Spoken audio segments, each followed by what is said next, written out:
le Bimberlot à l'ail des ours. Là, on va faire le Vauban. Le Vauban, c'est comme le comté, mais il est meilleur. Bonjour, je suis Delphine et je vous embarque avec moi dans ma découverte de l'Avesnois. Au pavé bleu. Donc le pavé bleu, il est meilleur que le Roquefort. Allez, on y va. Et pendant le confinement, j'ai vu des agriculteurs passer, travailler. J'ai toujours aimé ce côté nature, animaux, travail du sol. Et du coup, je dis allez, pourquoi pas. Et je me suis lancé il y a 3 ans et c'est super. On est dehors, en plein air. Pour moi, c'est le bonheur, quoi. Je sillonne les routes et chemins de traverse de ce magnifique parc naturel régional.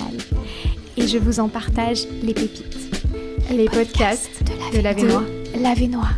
On fait vraiment de tout dans l'agriculture. On peut être plombier, on peut être vacher, on peut être mécanicien, on peut être chauffeur. On fait de tout. J'adore ce que je fais. Alors, qu'est-ce que vous en pensez? Est-ce qu'il y a un goût d'orviazi? Il y a un goût d'orviazi ou pas? Alors on en profite. De la fête du lait jusqu'à la ferme école du lycée des Trois Chênes, allons rencontrer nos futurs jeunes agriculteurs. Bonjour, alors je suis Hugo Carrette, je suis en terminale, bio-industrie de transformation. Donc ici nous nous trouvons au centre-ville de Le Quesnoy, où s'est organisée la fête du lait. Donc nous on a un stand juste à côté, c'est là qu'on va vendre nos fromages. Donc aujourd'hui c'est le Bimberlot, Tom, Vauban, Mimolette et Bimberlot à l'ail des ours, spécialement pour la fête du lait. Du coup le pavé bleu il est fabriqué à partir de la vache bleue du Nord et les autres fromages c'est fait avec les différentes vaches de la ferme. On fait des petits échantillons de glace qu'on donne directement aux gens et tout au fond on a les crêpes qui sont préparées par les élèves. Donc nous on a un lycée au lycée des Trois Chênes et juste à côté on a la ferme de Potel à 5-10 minutes en voiture. Et dans le lycée il y a directement la fromagerie, donc tous les matins le lait arrive avec une boule et les élèves seconde, première et terminale ils vont aider les fromagères du lycée à créer le fromage chaque jour. Ce qui passionne Hugo, c'est la transformation alimentaire. Une vocation est-elle en train de naître? C'est tout ce on va prendre un produit original, donc un produit de base, pour le transformer en autre produit. Par exemple, comme de la bière, on va la transformer, ou le fromage, ou le beurre, les glaces aussi. Alors ici, il y a donc fabrication de beurre à partir de crème. Donc on secoue jusqu'à obtenir une petite pâte qui est du beurre. Et on peut le prendre pour chez nous et le mettre sur les tartines, etc. Moi, la première fois que je suis venu l'année dernière, je me suis dit c'est un truc de fou quand même. On m'avait parlé de ce lycée-là et j'ai fait une journée d'intégration. Et en allant à la fromagerie, franchement j'ai vu que c'était familial le lycée, en même temps c'est paisible et c'est chouette, franchement. Tu le conseilles à d'autres? Moi je le conseille, franchement. S'il y a des générales qui savent pas ce qu'ils veulent faire, ils peuvent venir ici et puis découvrir plein de choses.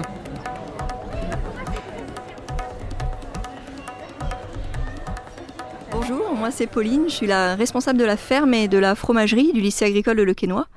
Donc effectivement, on est 2 ateliers, un atelier de production agricole et un atelier de transformation qui appartient au lycée de Le Quesnoy et on est là pour former les jeunes à ces différents métiers. On a une quarantaine de vaches laitières sur la partie élevage et ce sont des vaches de race bleu du Nord, Éprim-Holstein et un petit peu de rouge flamandre. Et puis on les conduit selon le cahier des charges de l'agriculture biologique, donc en étant au maximum à l'extérieur. Ici, la Bleue du Nord, c'est un peu la star locale. Oui, parce que c'est une vache de race locale. C'est une race, alors elle a plusieurs particularités, hein. C'est une race qui est à petit effectif, parce que c'est une race mixte, donc ça veut dire qu'elle a des aptitudes bouchères, mais elle a aussi des aptitudes laitières, mais beaucoup moins développées que d'autres races qui ont été spécialisées. Donc c'est à la fois un atout, à la fois une difficulté, parce qu'elle est ni spécialisée ni dans l'un ni dans l'autre. Par contre, c'est une race qui est assez rustique, qui du coup est bien adaptée au pâturage justement, et également c'est une race qui vieillit bien parce que voilà, elle fait le travail dans les exploitations agricoles sans être poussée, donc elle peut rester longtemps sur une même ferme. Ça, c'est le bâtiment principal d'élevage, en fait, où les vaches laitières rentrent et sortent pour la partie traite, et puis là où elles passent l'hiver, une partie de l'hiver, quand elles n'ont plus le droit d'aller au pâturage parce que les conditions météo ne le permettent pas. Et donc c'est ici que les élèves viennent illustrer leurs cours qu'ils voient avec leurs formateurs. Et c'est aussi un lieu où on accueille vraiment beaucoup de personnes différentes. On aime bien ouvrir les portes pour des visites que ce soit d'écoles primaires, que ce soit de personnes en recherche d'emploi, que ce soit, donc c'est vraiment un lieu très ouvert. Et moi je trouve ça important de montrer une ferme où les animaux pâturent, où les animaux sont bien traités, où c'est en accord avec notre territoire, ça c'est important. Et donc ici, les vaches, elles sont traites le matin et le soir, donc 2 fois par jour, et après nourries simplement à l'herbe. Donc soit elles pâturent, soit c'est de l'herbe que l'on a récoltée pour elles, surtout pour la période hivernale, quoi. Et chaque année, le 3e dimanche du mois de septembre a lieu la fête du lait. C'est aussi la fête du parc naturel régional de l'Avesnois et c'est un moment très important pour le territoire. C'est un moment particulier auquel le lycée participe, aussi bien pour la partie élevage. Donc nous, on a emmené Récolte, c'était sa première sortie à un concours de vaches de Bleu du Nord. Et puis c'est aussi sur la fête du lait qu'on en profite pour présenter nos formations, pour faire des animations auprès des enfants et pour vendre notre fromage, bien sûr. Cette participation à la fête du lait, c'est aussi pour nous une occasion d'être mélangés aux autres éleveurs de Bleu du Nord.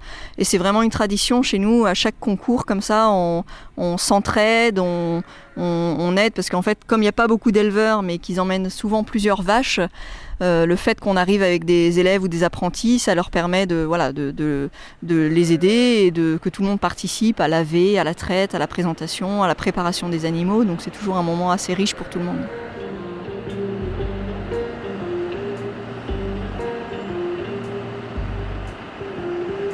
Donc c'est Timothée qui est là à la ferme et qui va aller chercher les vaches pour la traite et il t'attend si tu veux discuter avec lui. Ok, et ben je te suis alors. On y va. Allez.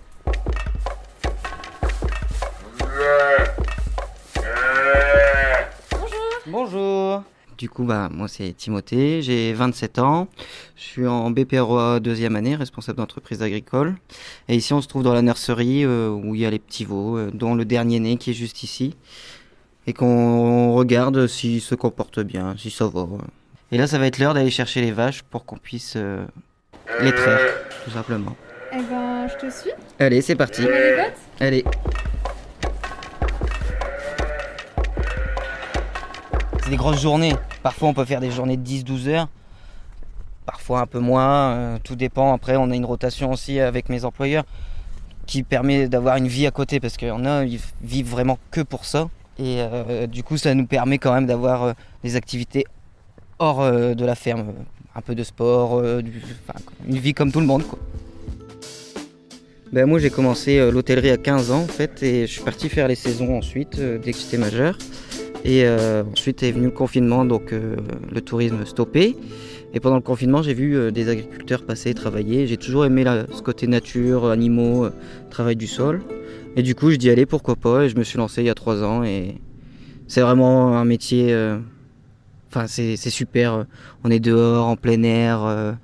Pour moi, c'est le bonheur, quoi. Avec les animaux ? Avec les animaux, suivre le troupeau, suivre la reproduction... tout ça, moi ça me plaît, c'est ce que je préfère. Après il y a de la partie du tracteur, du travail de sol, il y a des entretiens à faire. On fait vraiment de tout dans l'agriculture. On peut être plombier, on peut être vacher, on peut être mécanicien, on peut être chauffeur, on fait de tout. Toi ça te passionne en fait ? Ouais, c'est surtout ça, c'est le fait que ça soit vraiment diversifié, on voit plein de choses. Après il y a aussi un peu de bureau à faire, des déclarations, tout ça. On va dire que c'est le côté moins marrant que j'aime moins, quoi. Mais sinon en général j'adore ce que je fais. Et toi alors c'est un changement de vie total Total, ouais, je suis vraiment passé du tourisme en gros on va dire et à vraiment un métier qui me passionne en plus et où je suis vraiment avant je bougeais énormément dans toute la France et là je suis vraiment revenu chez moi sur mes terres, quoi. Du coup le lycée agricole il permet ça aussi, une formation à tout âge Ouais, moi j'ai recommencé à 24 ans donc c'est pas rien quand même et là j'en ai 27 et c'est jusqu'à 30 et des ans il me semble l'alternance. Donc si vous êtes motivé, vous pouvez vous lancer. C'est un beau métier ? C'est un très beau métier. Allez. C'est le plus beau métier du monde. Allez. Allez mes mères, allez. Allez. Et comment on sait si les vaches elles sont heureuses là ? Ça se voit. Ça se voit ? Ouais. Elles sont là, elles sont calmes, elles ne courent pas dessus. Elles broutent, elles ruminent. Voilà. Apaisées, pas besoin de plus. Elles sont de l'eau, de l'herbe à volonté. Alors là, comment tu fais pour les ramener? Je les appelle. T'as un petit champ? Non, faut dire allez, et puis elles vont venir normalement. Elles râlent pas trop, hein? Non, ça va, elles le savent, c'est l'heure. C'est l'heure de la traite, elles le savent. Elles sont habituées tous les matins, tous les soirs, tous les jours de l'année, du lundi au dimanche. C'est un troupeau quand même relativement calme, vu qu'on les manipule beaucoup avec le lycée. Elles ont l'habitude de voir énormément de gens, de personnes sur l'exploitation différentes. Donc ça c'est un bon point positif, on va dire, là-dessus. C'est qu'elles sont vraiment pas sauvages. Allez, on y va. Allez.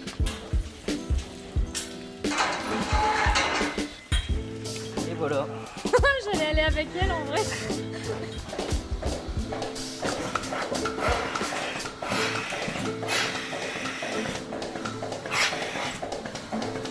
Voilà. Allez.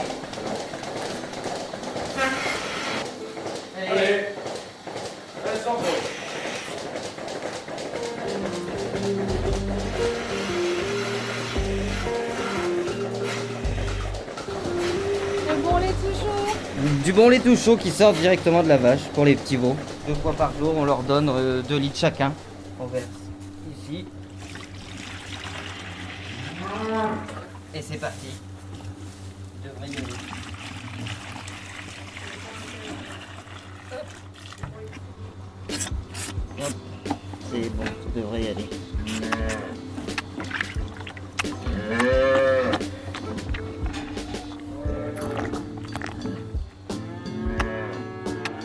Peu importe ton âge et peu importe d'où tu viens, peut-être qu'ici, comme Hugo et comme Timothée, tu trouveras ta vocation et ton chemin. On vous souhaite un bel avenir de cultivateur, d'éleveur, de transformateur, etc. Toi, tu termines bientôt ta formation? Au mois de juin, normalement, si tout se passe bien. C'est quoi la suite? Plein de projets en tête, on verra. Projet d'installation. Après, on verra. On verra comment ça se présente et on ne sait pas quoi demain est fait. En tout cas, dans le domaine agricole. Toujours, ouais, je vais rester là-dedans. T'as la flamme? Ouais, ça y est, c'est vraiment un métier qui me passionne, où j'aime bien. Je me lève le matin, je suis content d'aller travailler. Le soir, je suis content de rentrer également, mais j'ai pas de souci à aller travailler tous les matins. Un grand merci à Hugo, Pauline, Timothée et tous les élèves et professeurs du lycée des Trois Chênes. Un podcast réalisé par Delphine Berliou et produit par l'Office de tourisme de l'Avesnois en partenariat avec le Parc naturel régional de l'Avesnois. Les podcasts de l'Avesnois.